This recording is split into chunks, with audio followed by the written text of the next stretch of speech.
जय श्री राम दोस्तों, राधे राधे। बात हो रही थी वाक्य के बारे में।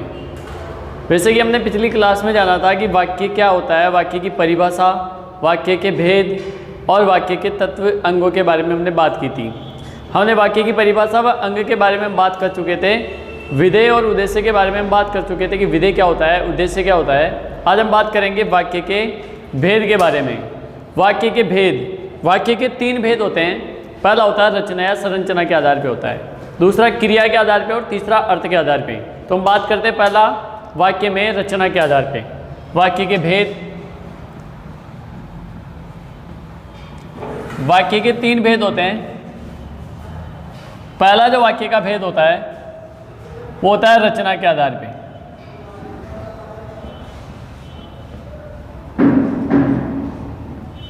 रचना के आधार पर वाक्य के भेद। उसके बाद में दूसरा जो वाक्य का भेद होता है वो होता है क्रिया के आधार पे। क्रिया के आधार पर। और तीसरा जो वाक्य का भेद होता है वो होता है अर्थ के आधार पे।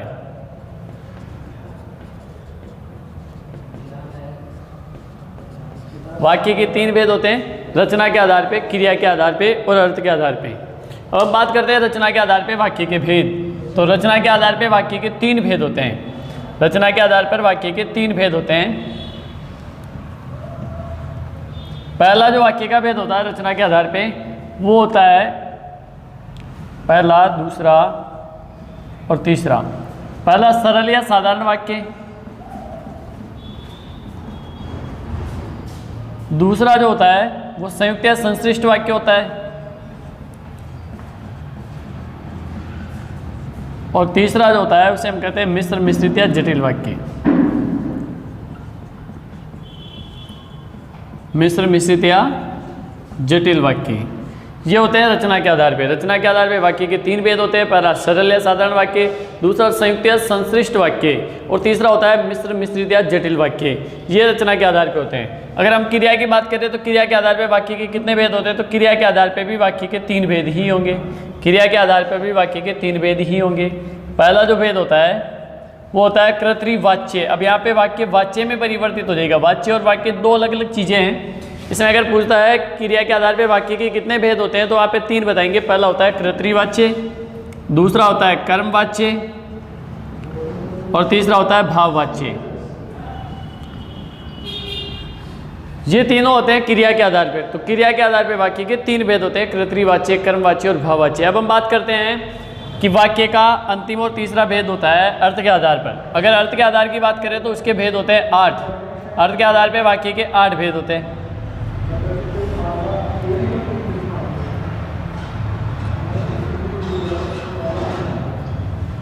अर्थ के आधार पे वाक्य के 8 भेद होते हैं।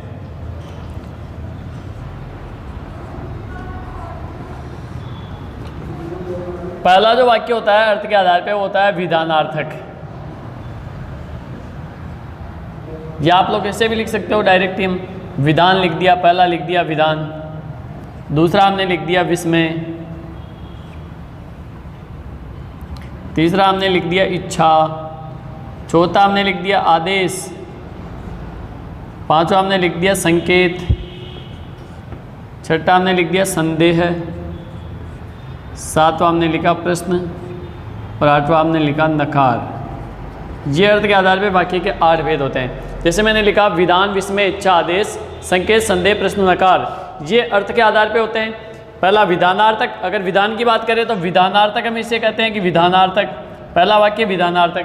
दूसरा विस्मय, विस्मय से विस्मयादिबोधक वाक्य बन जाता है, विस्मय से विस्मयादिबोधक वाक्य बन जाता है। तीसरा इच्छा है, इच्छा से इच्छार्थक वाक्य बना देते हैं। और चौथा आदेशात्मक वाक्य बन जाता है, और आदेशात्मक वाक्य को आज्ञार्थ वाक्य भी कहते हैं, आज्ञार्थक वाक्य भी कहा जाता है। और पांचवा जो होता है वो होता है संकेत बोधक वाक्य, वो होता है संकेत बोधक। और छठा होता है संदेह बोधक वाक्य, छठा होगा संदेह बोधक। और सातवां होता है प्रश्नार्थक या प्रश्नवाचक, प्रश्नार्थक या प्रश्नवाचक भी कह सकते हैं। नकारात्मक वाक्य होता है 8वां। तो इस प्रकार अर्थ के आधार पे वाक्य के 8 भेद होते हैं, विधान, विस्मय, इच्छा, आदेश, संकेत, संदेह, प्रश्न, नकार। तो आपको शुरुआत की जो शब्द है वो याद रखना है, बाकी पीछे जो अर्थक, बोधक और वाचक लगा हुआ है वो आपके अपनी सुविधा अनुसार लगाना है। तो विधान, विस्मय, इच्छा, आदेश, संकेत, संदेह, प्रश्न, नकार। तो इसे अगर आप लोग 4-5 बार बोलते हो तो ये आपको 8 वाक्य जो ऐसे कैसे याद हो जाएंगे।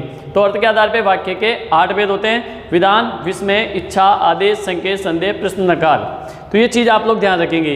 ये वाक्य के भेद होते हैं। पहला वाक्य का भेद होता है रचना के आधार पे, जिसके 3 भेद होते हैं, सरल व साधारण वाक्य। दूसरा संयुक्त या संश्लिष्ट वाक्य, दोनों एक ही है, संयुक्त कर दो चाहे संश्लिष्ट कर दो।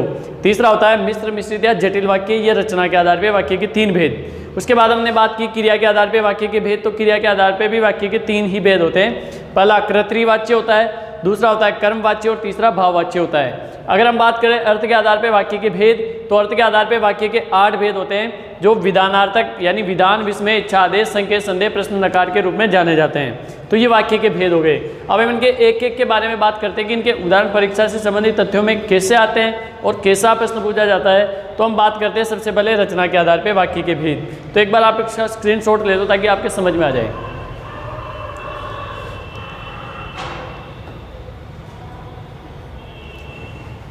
अब हम बात करते हैं, पहला है रचना के आधार पे वाक्य के भेद।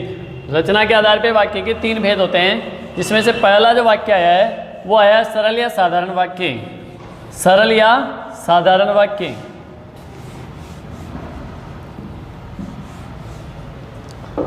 सरल या साधारण वाक्य। अब सरल या साधारण वाक्य क्या किसे कहते हैं? तो हम बात करते हैं कि सिंपल सेंटेंस जो होते हैं, साधारण वाक्य जो होते हैं, सामान्य वाक्य जो होते हैं, वो सरल या साधारण वाक्य कहलाते हैं। लेकिन हिंदी की परिभाषा के अनुसार कैसे सरल या साधारण वाक्य होगा? तो वे वाक्य जिनमें एक ही उद्देश्य और एक ही विधेय हो। दोस्तों हम पिछले जो है वो टॉपिक में, आप पिछले जो अपना वीडियो बना था उसमें हम उद्देश्य और विधेय के बारे में बात कर चुके हैं। तो उद्देश्य और विधेय के बारे में आप भली भांति जानते हो कि उद्देश्य क्या होता है। उद्देश्य यानी वाक्य का कर्ता होता है, और विधेय कर्ता के बारे में जो कुछ कहा जाता है वो विधेय कहलाता है। तो वे वाक्य जिनमें एक ही उद्देश्य और एक ही विधेय हो, सरल या साधारण वाक्य कहलाते हैं। यानी एक से ज़्यादा उद्देश्य नहीं होना चाहिए और एक से ज़्यादा विधेय नहीं होना चाहिए। यानी वे वाक्य, अगर हम क्रिया तक की बात करें तो वे वाक्य जिनमें एक समापिका क्रिया होती है, एक ही समापिका क्रिया होती है, उन्हें हम सरल या साधारण वाक्य कहते हैं। तो सबसे पहले हम बात करें कि वे वाक्य जिनमें एक उद्देश्य,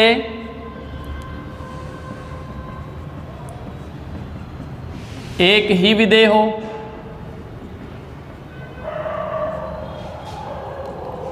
सरल वाक्य कहलाते हैं।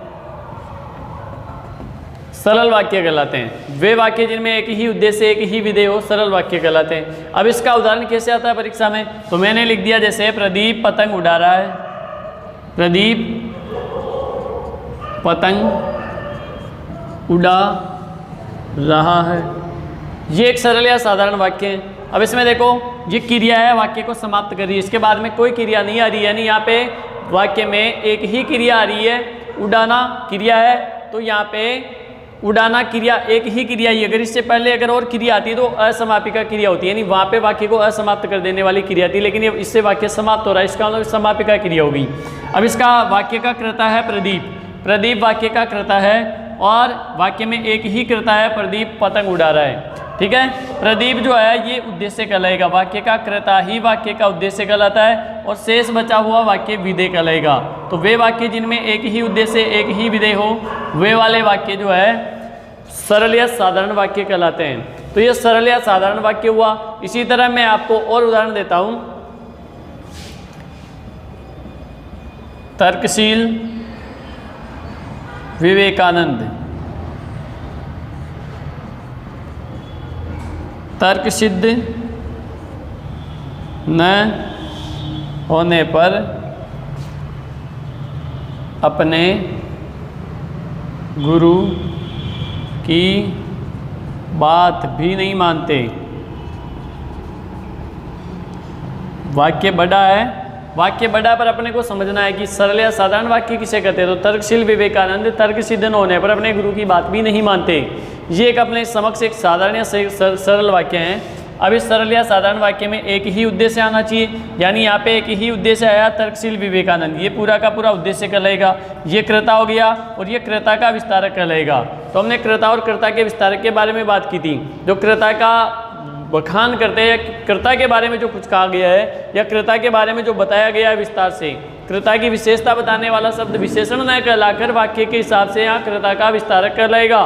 तो ये कृता का विस्तारक हो गया तर्कशील और कृता हो गया विवेकानंद। कर्ता और कर्ता का विस्तारक दोनों चीज़ें जो है वो उद्देश्य के अंतर्गत आती है।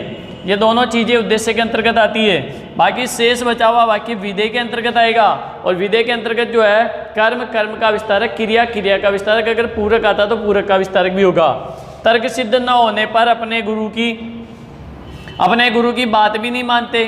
तो यहाँ पे ये जो पूरा का पूरा वाक्य बचा हुआ है, ये सारा का सारा वाक्य जो है ये विधेय के अंतर्गत आएगा। यानी यहाँ पे कर्ता केवल किसके लिए आया है, कौन नहीं मानते हैं, किसकी बात नहीं मानते हैं, कौन जो है वो तर्कशील विवेकानंद अपने गुरु की बात नहीं मानते। तो ये कर्म और ये यहाँ पे क्रिया जो है वो दोनों है और ये कर्म का विस्तारक हो जाएगा और बाकी शेष बचा हुआ वाक्य जो है मानते ये क्रिया और क्रिया का विस्तारक हो जाएगा। ठीक है, तो यहाँ पे क्रिया और क्रिया का विस्तारक, कर्म और कर्म का विस्तारक विधेय के अंतर्गत आ जाएगा।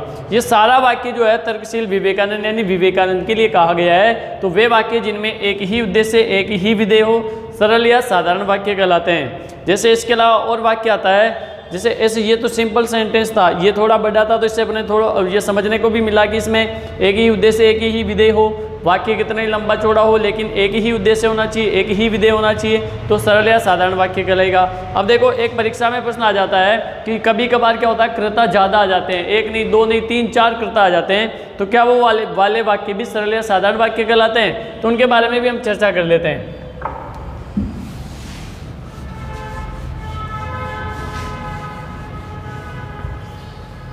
जैसे मैंने लिख दिया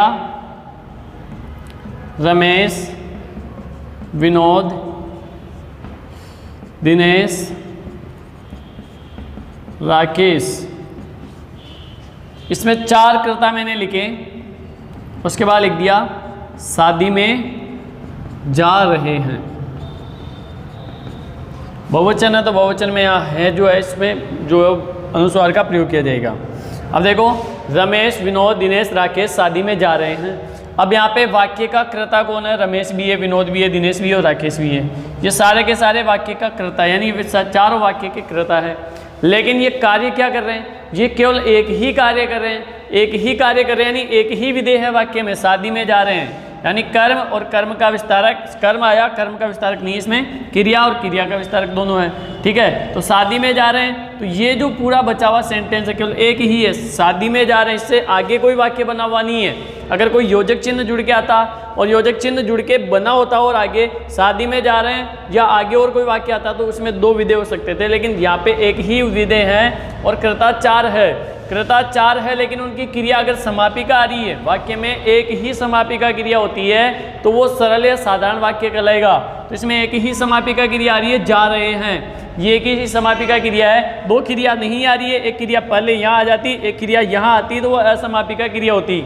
ठीक है, लेकिन यहाँ पे शादी में जा रहे हैं, इससे वाक्य सेंटेंस खत्म हो जाता है यहीं पे। इसका मतलब यहाँ पे एक ही विधेय हुआ, एक ही विधेय हुआ, और वे वाक्य जिनमें एक विधेय हो तो वहाँ पे एक ही उद्देश्य होगा। ये एक ही उद्देश्य के अंतर्गत माना जाएगा। भले चार नाम आए फिर भी वो एक ही उद्देश्य के अंतर्गत माने जाते हैं। तो ये सारे के सारे उद्देश्य यानी कृता माने जाएंगे। इसमें कृता की बात करेंगे तो चारों ही कृता माने जाएंगे, और उद्देश्य की बात करें तो उद्देश्य रमेश, विनोद, दिनेश, राकेश तक उद्देश्य आएगा। वाक्य का उद्देश्य, वाक्य का पहला अंग और वाक्य का दूसरा अंग, जिसमें एक ही उद्देश्य, एक ही विधेय हो, सरल या साधारण वाक्य कहलाता है। तो ऐसे वाक्य भी जो है वो सरल या साधारण वाक्य की श्रेणी के अंतर्गत आते हैं। अगर आप आगे हम बात करते हैं दूसरे वाक्य के बारे में।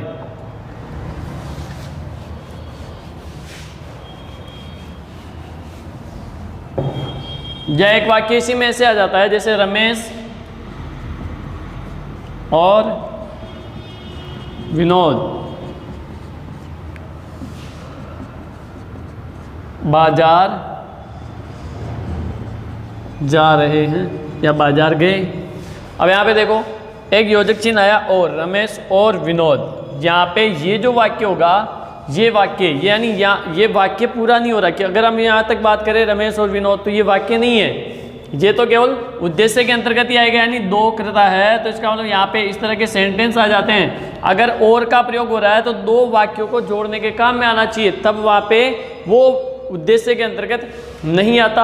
और वहाँ पे लेकिन यहाँ पे देखो उद्देश्य के अंतर्गत आने के लिए रमेश और विनोद योजक चिन्ह और आ रहा है, फिर भी यहाँ पे कृता का बोध करा रहा है। अगर हम बात करेंगे और से उधर वाले को देखेंगे तो वो पूरा अर्थ नहीं दे रहा है। रमेश रमेश ही हुआ, यानी पूरा वाक्य नहीं बना। अगर इधर भी वाक्य होता है इधर भी वाक्य होता है, उसको जोड़ने का काम करता तब ये और संयुक्त के रूप में आता। लेकिन ये दोनों कृता को जोड़ने का काम कर रहा है, दोनों कृताओं को जोड़ने का काम कर रहा है, तो यहाँ पे ये पूरा का पूरा उद्देश्य के अंतर्गत आएगा। और बाद में एक ही विधेय आ रहा है, बाजार जा रहे हैं तो कर्म और कर्म और क्रिया आ रही है, तो ये विधेय के अंतर्गत आ जाएगा। तो वे वाक्य जिनमें एक ही उद्देश्य एक ही विधेय हो, सरल या साधारण वाक्य आएंगे। तो ध्यान रखना कृता के बीच में और एवं व तथा आ जाए।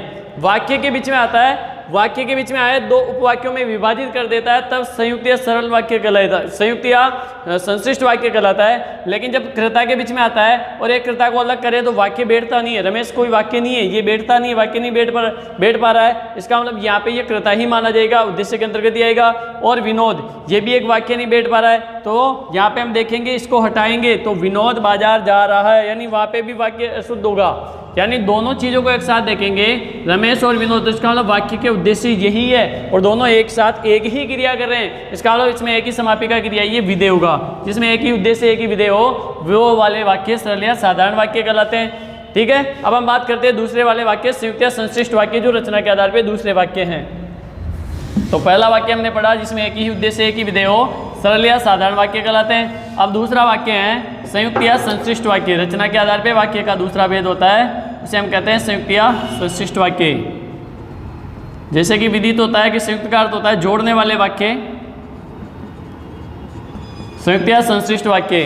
तो संयुक्त या संश्लिष्ट वाक्य किसे कहेंगे? तो वे वाक्य जिनमें एक प्रधान उपवाक्य और प्रधान उपवाक्य के बाद में कोई स्वतंत्र उपवाक्य आता है, या दूसरी परिभाषा हम कह सकते हैं कि वे वाक्य जिनमें दो स्वतंत्र उपवाक्य हैं और उनको जोड़ने के लिए कोई ना कोई योजक चिन्ह आया हुआ है, तो वो वाक्य संयुक्त या संश्लिष्ट वाक्य कहलाते हैं। तो संयुक्त यानी जुड़े हुए वाक्य किसी अन्य से जुड़े हुए, तो इसमें कौन से अव्यय का प्रयोग किया जाएगा? तो समानाधिकरण समुच्चय बोधक अव्यय का प्रयोग इसके अंतर्गत किया जाता है। देखो, संयुक्त या संश्लिष्ट वाक्य वे वाक्य जिनमें एक प्रधान उपवाक्य होगा, इसे हम स्वतंत्र भी कह सकते हैं, प्रधान उपवाक्य अपना पूरा अर्थ प्रकट करेगा। ठीक है, उसके बाद में स्वतंत्र उपवाक्य होगा, प्रधान उपवाक्य अपना अर्थ पूरा प्रकट करता है, स्वतंत्र उपवाक्य भी अपना अर्थ पूरा प्रकट करेगा। या ऐसे कह सकते हैं कि वे वाक्य जो दो स्वतंत्र उपवाक्यों से जुड़कर बने होते हैं उन्हें संयुक्त या संश्लिष्ट वाक्य कह सकते हैं। इनकी किसी भी तरह की परिभाषा आ सकती है दोनों में से, कि वे वाक्य जिनमें एक प्रधान उपवाक्य उसके बाद में एक स्वतंत्र उपवाक्य आता है और वो किसी न किसी योजक चिन्ह के द्वारा जुड़े होते हैं, उन्हें संयुक्त या संश्लिष्ट वाक्य कहते हैं। और अगर हम बात करें दूसरी परिभाषा की, तो वे वाक्य जो दो स्वतंत्र उपवाक्यों से जुड़कर बने होते हैं उन्हें संयुक्त या संश्लिष्ट वाक्य कहते हैं। तो ये दोनों परिभाषा समानार्थी है, एक जैसी है और इन्हीं की परिभाषा मानी जाएगी।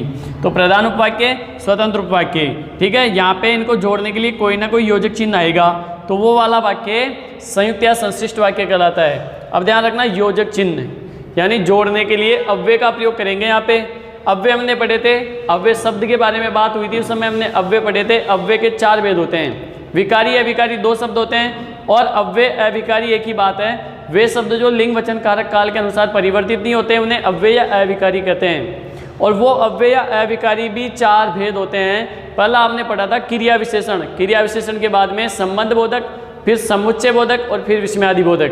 तो यहाँ पे समुच्चय बोधक अव्यय का प्रयोग करेंगे, लेकिन समुच्चय बोधक अव्यय के भी दो भेद होते हैं। पहला आता है समानाधिकरण समुच्चय बोधक अव्यय, पहला आता है समानाधिकरण समुच्चय बोधक अव्यय। तो यहाँ पे समानाधिकरण समुच्चय बोधक अव्यय ही आएगा, यहाँ पे योजक चिन्ह के रूप में समानाधिकरण समुच्चय बोधक अव्यय। तो वे वाक्य जिनमें समानाधिकरण समुच्चय बोधक अव्यय का प्रयोग किया जाता है संयुक्त या संश्लिष्ट वाक्य कहलाता है। ऐसा भी परीक्षा में पूछा जा सकता है, इंपॉर्टेंट तथ्य हैं। और अगर ऐसा पूछा जाए कि वे वाक्य जो स्वतंत्र यानी वे अव्यय जो स्वतंत्र वाक्य से पहले जुड़कर आते हैं कौन से अव्यय कहलाएंगे? तो समानाधिकरण समुच्चय बोधक अव्यय। यानी समानाधिकरण समुच्चय बोधक अव्यय सदैव स्वतंत्र उपवाक्य से पहले ही जुड़कर आएंगे। यहाँ पे प्रधान उपवाक्य के बाद में तो कोई सा भी अव्यय आ सकता है, लेकिन स्वतंत्र उपवाक्य के पहले स्वतंत्र उपवाक्य के पहले केवल समानाधिकरण समुच्चय बोधक अव्यय ही आएगा। वे वाले वाक्य संयुक्त या संश्लिष्ट वाक्य कहलाएंगे। तो इनकी परिभाषा की बात करें, वापस देखो, वे वाक्य जो प्रधान उपवाक्य और संयुक्त वाक्य स्वतंत्र उपवाक्य से मिलकर बने होते हैं, प्रधान और स्वतंत्र उपवाक्यों से मिलकर बने होते हैं उन्हें संयुक्त या संश्लिष्ट वाक्य कहते हैं। दूसरी परिभाषा, वे वाक्य जो दो स्वतंत्र वाक्यों से मिलकर बने होते हैं उन्हें संयुक्त या संश्लिष्ट वाक्य कहते हैं। या वे वाक्य जो सदैव स्वतंत्र वाक्य से पहले समानाधिकरण समुच्चय बोधक अव्यय से जुड़कर बने होते हैं उन्हें संयुक्त या संश्लिष्ट वाक्य कहते हैं। अब पूछ लेता है कि समानाधिकरण समुच्चय बोधक अव्यय का प्रयोग कौन से वाक्यों में किया जाता है, तो आपको बताना है संयुक्त या संश्लिष्ट वाक्यों में समानाधिकरण समुच्चय बोधक अव्यय का प्रयोग किया जाता है। वो पूछ लेता है कि समानाधिकरण समुच्चय बोधक अव्यय का प्रयोग कौन से उपवाक्यों में किया जाता है, तो उपवाक्य की बात करें तो सदैव स्वतंत्र उपवाक्य से पहले जुड़कर आएगा समानाधिकरण समुच्चय बोधक अव्यय। कौन कौन से शब्द है जो समानाधिकरण समुच्चय बोधक अव्यय होंगे, तो मैं लिखता हूँ जिसे आप लोग पढ़ते हुए आ रहे हो कि ये सारे के सारे जो शब्द है ये सारे के सारे जो है ये समानाधिकरण समुच्चय बोधक अव्यय होंगे। और एवं वह तथा या अथवा, और एवं वह तथा या अथवा, लेकिन, किंतु, पर, परंतु, प्रत्युत, वरन, इसलिए, अतः, अन्यथा, ये सारे के सारे जो है ये समानाधिकरण समुच्चय बोधक अव्यय होंगे। और इनका स्थान कहाँ है, तो इस प्लस के चिन्ह पे, इस योग के चिन्ह के यहाँ पे इनका स्थान आएगा।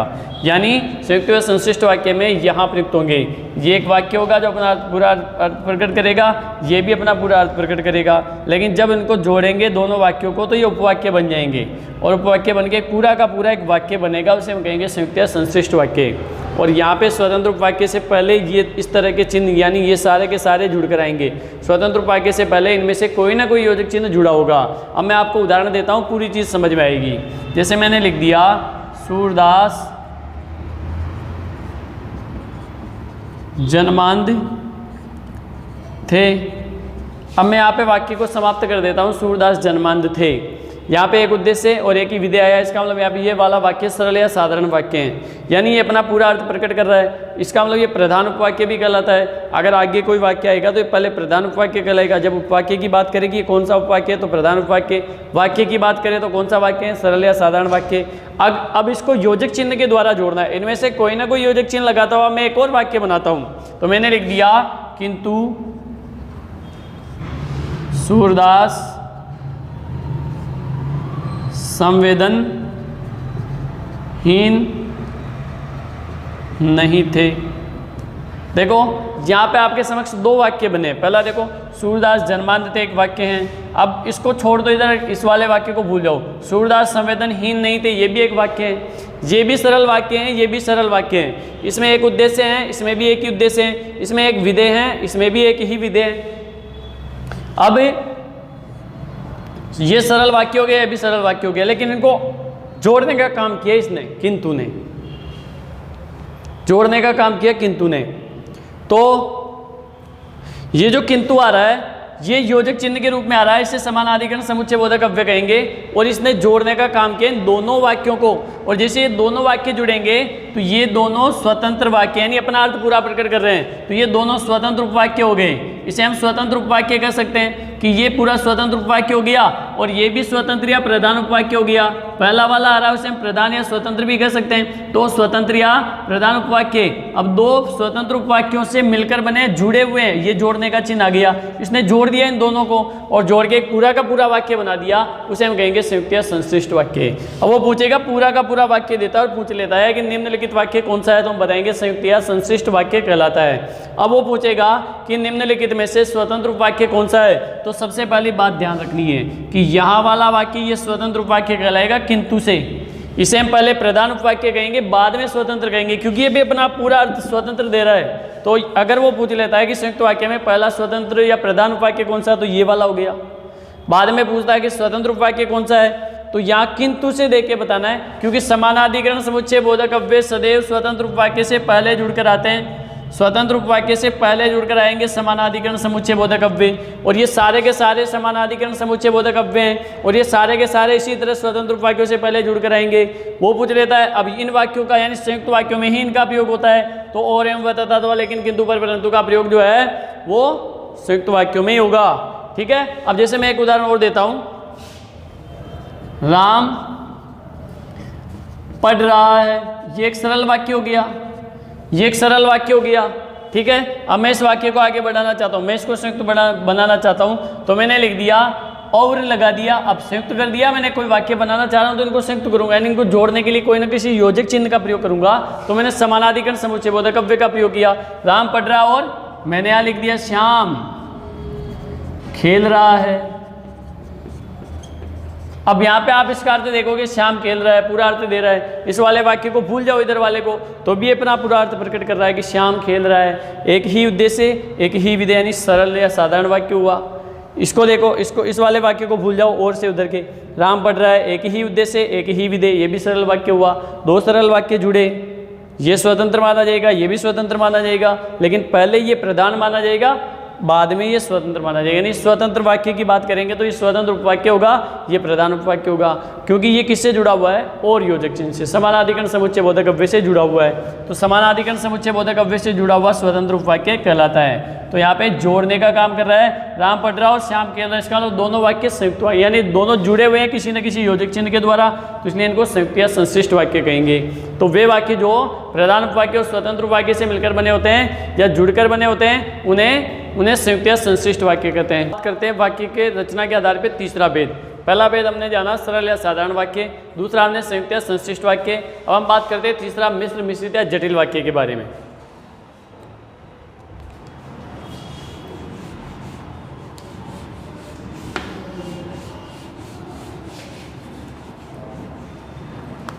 तीसरा जो वाक्य का भेद आता है रचना के आधार पे, वो आता है मिश्र मिश्रित या जटिल वाक्य।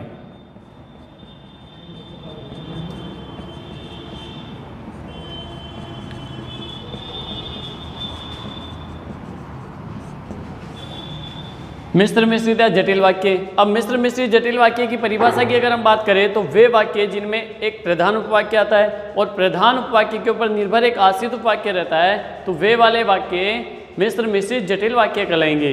या ऐसे परिभाषा पूछ सकते हैं कि जिसमें आश्रित उपवाक्य पाया जाता है, वो आश्रित उपवाक्य वाले वाक्य कौन से कहलाते हैं, तो मिश्र मिश्रित जटिल वाक्य कहलाएगा। इसमें सरल या साधारण वाक्य में केवल प्रधान उपवाक्य ही होता है, और संयुक्त या संश्लिष्ट वाक्य में प्रधान और स्वतंत्र उपवाक्य होता है। और अगर हम बात करें मिश्र मिश्रित जटिल वाक्य की, तो प्रधान और आश्रित उपवाक्य होगा। तो जैसे हमने बात किया था कि इसमें एक प्रधान उपवाक्य होता है, प्रधान स्वतंत्र होता है, और यहाँ पे होगा प्रधान उपवाक्य वे वाक्य जिनमें पहला प्रधान उपवाक्य होता है या एक प्रधान उपवाक्य होता है और उसके ऊपर दूसरा निर्भर कोई ना कोई आश्रित उपवाक्य होता है। ये आश्रित उपवाक्य सदैव अपना अर्थ प्रकट करने के लिए प्रधान उपवाक्य के ऊपर निर्भर रहता है, आश्रित उपवाक्य। तो वे वाक्य जिनमें प्रधान उपवाक्य होता है और प्रधान उपवाक्य के ऊपर आश्रित कोई ना कोई एक निर्भर रहने वाला कोई ना कोई उपवाक्य होता है, उसे हम आश्रित या निर्भर रहने वाला उपवाक्य कहेंगे। तो परिभाषा की बात कर लेते हैं, तो ये परिभाषा होगी। दूसरी अगर हम बात करते हैं कि सीधा सीधा प्रश्न पूछ लेता है कि ऐसे कौन से वाक्य हैं जिनमें आश्रित उपवाक्य पाया जाता है, तो केवल एक ही वाक्य है, उसका नाम है मिश्र मिश्रित या जटिल वाक्य, जिसमें केवल आश्रित उपवाक्य पाया जाता है। वो पूछ लेता है कि वह कौन सा वाक्य जिसमें स्वतंत्र उपवाक्य पाया जाता है, तो केवल एक ही वाक्य है जिसमें आता है संयुक्त या संश्लिष्ट वाक्य जिसमें स्वतंत्र उपवाक्य पाया जाता है। वो पूछ लेता है कि कौन सा वाक्य जिसमें प्रधान उपवाक्य पाया जाता है, तो तीनों के तीनों वाक्य, यहाँ सरल वाक्य नहीं आएगा, यहाँ पे सरल या साधारण वाक्य भी आता है जिसमें प्रधान पाया जाता है, संयुक्त या संश्लिष्ट में भी प्रधान उपवाक्य पाया जाता है, मिश्र मिश्रित जटिल में भी प्रधान उपवाक्य पाया जाता है। तो प्रधान उपवाक्य सभी वाक्यों में पाया जाता है, लेकिन स्वतंत्र उपवाक्य केवल संयुक्त या संश्लिष्ट वाक्यों में पाया जाता है, और आश्रित उपवाक्य केवल मिश्र मिश्रित जटिल वाक्यों में ही पाया जाता है। तो प्रधान योग आश्रित, यानी आश्रित उपवाक्य अपना अर्थ प्रकट करने के लिए प्रधान उपवाक्य के ऊपर निर्भर रहता है, वे वाले वाक्य मिश्र मिश्रित या जटिल वाक्य कहलाते हैं। अब हमने बात की थी कि अव्यय चार भेद होते हैं, जिसमें समुच्चय बोधक अव्यय के दो भेद होते हैं, समानाधिकरण और दूसरा होता है व्याधिकरण समुच्चय बोधक अव्यय। तो वे वाक्य जो व्याधिकरण समुच्चय बोधक अव्यय से जुड़े हुए होते हैं, वे अव्यय जो निम्नलिखित योजक चिन्हों के द्वारा जुड़े होंगे, जो आपके समक्ष आने वाले हैं। तो व्याधिकरण समुच्चय बोधक अव्यय से जुड़े हुए वाक्य हैं, वे वाक्य मिश्र मिश्रित जटिल वाक्य कहलाएंगे, व्याधिकरण समुच्चय बोधक अव्यय। यहाँ पे स्वतंत्र वाक्यों की तरफ अपना अर्थ प्रकट पूरा नहीं करेंगे, प्रधान उपवाक्य अपना अर्थ दे देगा लेकिन आश्रित उपवाक्य अपना अर्थ प्रकट करने के लिए जो है प्रधान उपवाक्यों के ऊपर निर्भर रहेगा। जब आश्रित उपवाक्य पढ़ेंगे तो उसका अर्थ अपने को पूरी तरह से विदित नहीं हो पाएगा, हम उसका पूरा अर्थ देखने के लिए प्रधान उपवाक्य को भी देखेंगे ना, तब अपने मिश्र मिश्रित जटिल वाक्य समझ में आएगा। और व्याधिकरण समुच्चय बोधक अव्यय का प्रयोग किया जाता है, यानी वे उपवाक्य जो सदैव यहाँ पे प्लस के चिन्ह पे, जैसे हमने प्लस के चिन्ह पे यहाँ पे समानाधिकरण समुच्चय बोधक अव्यय आया था, यहाँ पे इस योग के चिन्ह के यहाँ पे व्याधिकरण समुच्चय बोधक अव्यय में से कोई ना कोई अव्यय शब्द जुड़ा होगा। तो एक अब परीक्षा में किस तरह से प्रश्न आएगा, वो पूछेगा कि व्याधिकरण समुच्चय बोधक अव्यय का प्रयोग कौन से वाक्यों में किया जाता है, तो हम बताएंगे मिश्र मिश्रित या जटिल वाक्यों में। दूसरा प्रश्न आता है कि व्याधिकरण समुच्चय बोधक अव्यय का प्रयोग सदैव कौन से उपवाक्यों से पहले किया जाता है, तो हम बताएंगे आश्रित उपवाक्य से पहले सदैव जो है व्याधिकरण समुच्चय बोधक अव्यय का प्रयोग किया जाता है। व्याधिकरण समुच्चय बोधक अव्यय कौन कौन से हैं, तो हम बात करते हैं व्याधिकरण समुच्चय बोधक अव्यय। पहला आता है कि, दूसरा आता है क्योंकि, यदि, यद्यपि, अगर, जो। अब जो से जिस बनता है और जिसके बाद में सारे कारक चिन्ह लगेंगे, जिस शब्द के बाद में जिसका, जिसकी, जिसके, जिसके लिए, जिसके द्वारा, जिससे, सारे इसी से बनेंगे। उसके बाद में जिस से बनता है जिन, और जिन से बनता है जिनका, जिनकी, जिनके, जिनके लिए, जिनके द्वारा, जिनसे, जिन्होंने, ये सारे के सारे जिन से बनेंगे। तो ये सारे रूप इसमें आ सकते हैं, ये सारे रूप इसी में आ सकते हैं, यानी वाक्य के अंतर्गत आएंगे, व्याधिकरण समुच्चय बोधक वाक्य जो अव्यय के अंतर्गत माने जाएंगे। इसके बाद में आते हैं अर्थार्थ, यानी, मानो।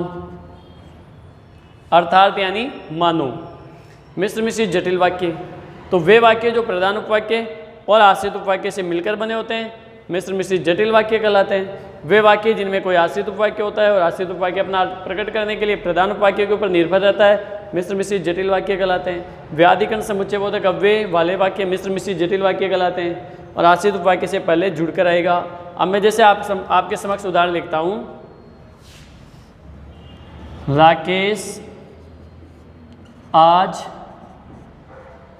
पढ़ने नहीं आया। राकेश आज पढ़ने नहीं आया, एक ही उद्देश्य और एक ही विधेय है, सरल या साधारण वाक्य कहलाएगा। ठीक है, सरल या साधारण वाक्य कहलाएगा। अब इसे प्रधान उपवाक्य बनाते हैं, अभी तो सरल या साधारण वाक्य हैं, प्रधान उपवाक्य बनाएंगे तो इनमें से कोई ना कोई व्याधिकरण समुच्चय बोधक अव्यय लिखेंगे। ठीक है, अगर हम यहाँ पे इनमें से कोई एक योजक चिन्ह का और एवं वदता में से इनमें से व्याधिक समानाधिकरण समुच्चय बोधक अव्यय में से किसी का प्रयोग करेंगे तो इसे हम संयुक्त या सरल वाक्य भी बना, संयुक्त या संश्लिष्ट वाक्य भी बना सकते हैं। लेकिन मैंने इनमें से प्रयोग किया, इनमें से किसी को उठा लिया, यानी व्याधिकरण समुच्चय बोधक अव्यय में से किसी को ले लिया कि राकेश आज पढ़ने नहीं आया क्योंकि, मैंने यहाँ पे क्योंकि शब्द लगा दिया, क्योंकि वह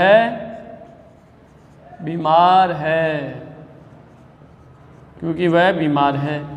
ये वाक्य लिख दिया मैंने, वाक्य जोड़ा मैंने इसके आगे, क्योंकि शब्द लिख के मैंने इसके आगे वाक्य जोड़ा। यहाँ तक तो सरल या साधारण वाक्य। अब हम पूरे को पढ़ेंगे तो ये पूरा वाक्य कहलाएगा, यहाँ पे अगर छोड़ देंगे तो वाक्य नहीं कहलाएगा। अब इसके पूरे के बारे में बात करते हैं। राकेश आज पढ़ने नहीं आया क्योंकि वह बीमार है। पहला उद्देश्य ये हो गया, पहला एक उद्देश्य ये हो गया। तो वे वाक्य जिनमें एक ही उद्देश्य एक ही विधेय हो तो सरल या साधारण, लेकिन यहाँ पे तो दो उद्देश्य आ गए, और जहाँ दो उद्देश्य आते हैं वो संयुक्त वाक्य भी कहलाते हैं और वो मिश्र मिश्रित जटिल भी कहलाते हैं। लेकिन बात कैसे पहचानेंगे, दो विधेय हैं तो उनके बारे में हम योजक चिन्ह से पहचानेंगे कि समानाधिकरण समुच्चय बोधक अव्यय का प्रयोग हुआ तो संयुक्त वाक्य कहलाएंगे और व्याधिकरण समुच्चय बोधक अव्यय का प्रयोग हुआ तो मिश्र मिश्रित जटिल वाक्य कहलाएगा। तो हमने देखा डायरेक्ट पहचानने में आ गया तो ठीक है कि व्याधिकरण समुच्चय बोधक अव्यय। फिर भी नहीं समझ में आ रहा कि क्योंकि शब्द क्या है, पता कौन से में आता है, समानाधिकरण में आता है, व्याधिकरण में आता है, अपने समस्यात्मक समस्या हुई या आपको याद नहीं हुआ, भूल गए आप, तो आप क्या करेंगे, आप यहाँ से देखोगे, इसको हटा दो, इधर लियो, उधर वाले वाक्य को पूरा निकाल दो। राकेश आज पढ़ने नहीं आया, बिल्कुल सही है। उसके बाद हमने बात की कि आगे कौन सा वाक्य बचा हुआ है, क्योंकि वह बीमार है। अब आप लोग उसे छोड़ दो, पहले तो हमने इधर का छोड़ा था तो उसका पूरा अर्थ निकला, इधर का भी हमने स्वतंत्र वाक्य देखा तो पूरा अर्थ निकला। लेकिन अगर हम इसे देखते हैं, राकेश आज पढ़ने नहीं आया तो पूरा अर्थ दे रहा है, ठीक है, सरल वाक्य है, स्वतंत्र वाक्य भी हो सकता है, लेकिन इधर पढ़ा क्योंकि वह बीमार है। अब उसको भूल जाओ आप, क्या ये पूरा अर्थ दे रहा है क्योंकि वह बीमार है, कौन बीमार है पता ही नहीं है, इसका मतलब ये निर्भर है इसके ऊपर, किसके ऊपर, क्योंकि वह बीमार है, नहीं राकेश, वह किसके लिए आया है, राकेश के लिए। ये देखेंगे तब वो देखना पड़ेगा, यानी इसका अर्थ जानने के लिए उधर देखना पड़ेगा। क्योंकि वह बीमार है, तो वह बीमार, कौन बीमार है कुछ पता नहीं है, तो इसका अर्थ यानी ये आश्रित उपवाक्य हो गया, ये आश्रित उपवाक्य हो गया जो किसी न किसी के ऊपर निर्भर रहता है, और आश्रित उपवाक्य सदैव प्रधान उपवाक्य के ऊपर ही निर्भर रहता है। आश्रित उपवाक्य क्योंकि वह बीमार है, ये पूरा का पूरा क्योंकि से लेके है तक ये आश्रित उपवाक्य कहलाएगा, और ये कहलाएगा प्रधान उपवाक्य कहलाएगा। तो वे वाक्य जिनमें प्रधान उपवाक्य और दूसरा आश्रित उपवाक्य होता है, लेकिन आश्रित उपवाक्य किसके ऊपर निर्भर रहता है, तो प्रधान उपवाक्य के ऊपर निर्भर रहता है। और कौन से योजक चिन्ह के द्वारा जुड़ा हुआ, तो समान व्याधिकरण समुच्चय बोधक अव्यय के द्वारा जुड़ा होता है। तो ये वाक्य कहलाएगा व्याधिकरण, ये वाक्य जो है मिश्र मिश्रित जटिल वाक्य कहलाएगा। इसी तरह इनमें से कोई भी वाक्य आ जाए, ऐसे शब्द आ जाते हैं यदि, तो यदि वाले आ जाते हैं कि यदि आप मुझे पैसे दोगे तो मैं आपको जो है सड़क पार करवाऊंगा, या मैं आपको जो है वहाँ तक छोड़ दूंगा। टेम्पो वाला कहता है यदि आप मुझे पैसे दोगे तो मैं आपको अस्पताल तक ले चलूंगा। यदि तो कंडीशंस वाले वाक्य आते हैं, शर्त वाले वाक्य आते हैं, यदि तो वाले वाक्य, वो वाक्य भी जो है मिश्र मिश्रित जटिल वाक्य कहलाते हैं। अगर वाले, जो वाले, जिसका वाले, सारे के सारे आ जाए, तो जैसे मैंने लिख दिया वह गाड़ी बेच दी जो पिछले साल खरीदी थी, तो ये वाला वाक्य भी इसी के अंतर्गत आता है। तो ये सारे के सारे उदाहरण मैं आपके समक्ष लिख देता हूँ। तो ये पहला हो गया, राकेश आज पढ़ने नहीं आया क्योंकि वह बीमार है। अब हम आगे के उदाहरण के बारे में बात करते हैं, मिश्र मिश्रित जटिल वाक्य के बारे में। जैसे मैंने लिख दिया वह गाड़ी बेच दी जो मैंने पिछले साल खरीदी थी। वह गाड़ी बेच दी जो मैंने पिछले साल खरीदी थी। अगर हम बात करें तो इस वाक्य को देखें, वह गाड़ी बेच दी, तो ये एक सरल या साधारण वाक्य कहलाता है कि वह गाड़ी बेच दी। चलो वह एक उद्देश्य हो गया, गाड़ी बेच दी ये विधेय हो गया, एक उद्देश्य एक विधेय हुआ। अब यहाँ पे आगे देखो, मैंने पिछले साल खरीदी थी, मैंने आ गया ये उद्देश्य हो गया, पिछले साल खरीदी थी ये विधेय हो गया। तो वे वाक्य जिनमें एक से ज़्यादा उद्देश्य और एक से ज़्यादा विधेय हो, तो या तो संयुक्त या संश्लिष्ट वाक्य कहलाएंगे या मिश्र मिश्रित जटिल वाक्य कहलाएंगे। लेकिन यहाँ पे कौन सा कारक चिन्ह है, कौन सा योजक चिन्ह आया है, तो यहाँ पे व्याधिकरण समुच्चय बोधक अव्यय आया है। और अगर व्याधिकरण समुच्चय बोधक अव्यय भी नहीं पहचानते हैं तो हम करेंगे मैंने पिछले साल खरीदी थी। तो इससे अपने को विदित नहीं हो रहा है कि मैंने पिछले साल क्या खरीदी थी। तो जो मैंने पिछले साल खरीदी थी, तो इसका पूरा अर्थ प्रकट नहीं हो पा रहा है। तो हम इसके लिए क्या करेंगे, इस वाक्य को देखेंगे, क्या खरीदी थी, तो गाड़ी खरीदी थी। तो वह गाड़ी यहाँ पे आ गया, तो यहाँ ये जो होगा ना, ये आश्रित उपवाक्य हो गया, ये कहलाता है आश्रित उपवाक्य, और ये कहलाएगा प्रधान उपवाक्य। और आश्रित उपवाक्य प्रधान उपवाक्य जिसमें आते हैं वो सारे मिश्र मिश्रित जटिल वाक्य कहलाते हैं। इसी तरह का एक और उदाहरण आता है, जैसे मैं बात करता हूँ यदि वाला उदाहरण ले देता हूँ। यदि आप पढ़ोगे तो सफल हो जाओगे, यदि आप पढ़ोगे तो सफल हो जाओगे।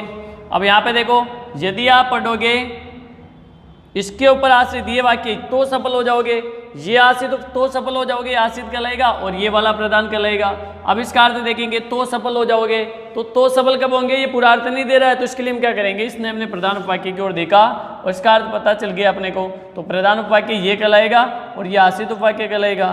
तो प्रधान और आश्रित उपवाक्य, तो इसी तरह के उदाहरण जो है परीक्षा में आते हैं। अर्थात यानी मानो, ये वाले सारे के सारे उदाहरण जो है मिश्र मिश्रित जटिल वाक्यों के अंतर्गत आते हैं। अब आगे की क्लास के अंतर्गत जो है हम बात करेंगे कर्म के क्रिया के आधार पर वाक्य के भेद, और फिर उसके बाद में आते हैं अर्थ के आधार पर वाक्य के भेद। तब तक के लिए धन्यवाद। आप सभी निरंतर तैयारी में जुटे रहें, ऐसी मंगल कामना करता हूँ। आप सभी जो अपने उन्नति के शिखर को प्राप्त करें। ऐसी समस्या कितनी भी बाधाएं आ जाए, फिर भी अपने को निरंतर आगे बढ़ते रहना है। और आशा करता हूँ कि आप लोग सभी जो है घर पे तैयारी कर रहे होंगे। बहुत बहुत धन्यवाद।